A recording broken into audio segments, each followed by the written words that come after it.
हाँ नहीं ठीक है, उसमें कोई दो मत नहीं कि उन्होंने अपने पिता को कहीं ना कहीं उनकी जब स्वास्थ्य लालू यादव जी का जब स्वास्थ्य ठीक नहीं था तो उन्होंने अपना बेटी होने का कर्तव्य 100% निभाया, उनका सम्मान है। और मुझे लगता है कि व्यक्तिगत रूप से मेरा उस पर कोई टीका टिप्पणी नहीं है, लेकिन हाँ उन्होंने एक बेटी होने का धर्म ज़रूर निभाया, इस पे मैं उनका सम्मान करता हूँ। नहीं, क्या भ्रामक खबरें फैलाई थी कि हमारे पास विधायक नहीं और सीटें ज़्यादा डिमांड की जा रही, तो हमारे नेता अकेले चुनाव लड़ने का निर्णय लिए थे 2020 में, और उसके पीछे का एकमात्र उद्देश्य यही था कि बिहारी फर्स्ट के विज़न को कहीं ना कहीं सरकार उसको अपने एजेंडे में रखे, और बिहार के हित में वो निर्णय था। तो हम लोगों ने अकेले चुनाव लड़ा, हमारे एक विधायक हुए जो दूसरे पार्टी में चले गए।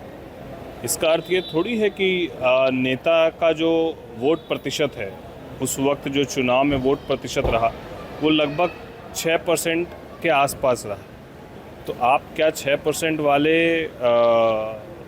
जिनको 6% का मतदान मिला, क्या उनको आप इग्नोर करके, और जिन्होंने 100% का रिकॉर्ड लोकसभा में बनाया, क्या उनको सम्मानजनक सीट नहीं मिलनी चाहिए?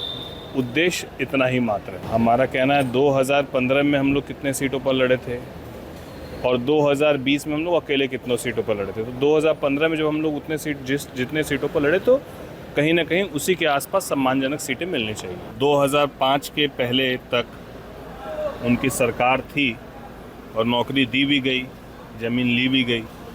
फिर उसके बाद जिन जिन युवाओं को ज़मीन देकर नौकरी चाहिए और वो अपने स्तर से ये बात कह रहे हैं, अभी वो कलम बांट रहे हैं यात्रा के दरमियान, और कह रहे हैं कि हम कलम बांटने वाले लोग हैं, जिसमें उनकी सरकार और उनकी पार्टी कहीं ना कहीं एक जंगल राज के नाम से जानी जाती है, और किस तरीके से जंगल राज में खुलेआम हथियार लहराए जाते थे, और आज कलम बांटने का जो एक ढोंग रचाया जा रहा है, जनता कहीं भी गुमराह होने वाली नहीं है। अभी सरकार बनी नहीं है, अभी इनकी यात्राएं शुरू हुई हैं जिसमें प्रधानमंत्री जी की मां को अभद्र गालियां दी जा रही हैं। तो आप सोच लीजिए, अगर गलती से इनकी सरकारें बन गई तो वापस से घर से मां और बहनों को निकलना मुश्किल हो जाएगा।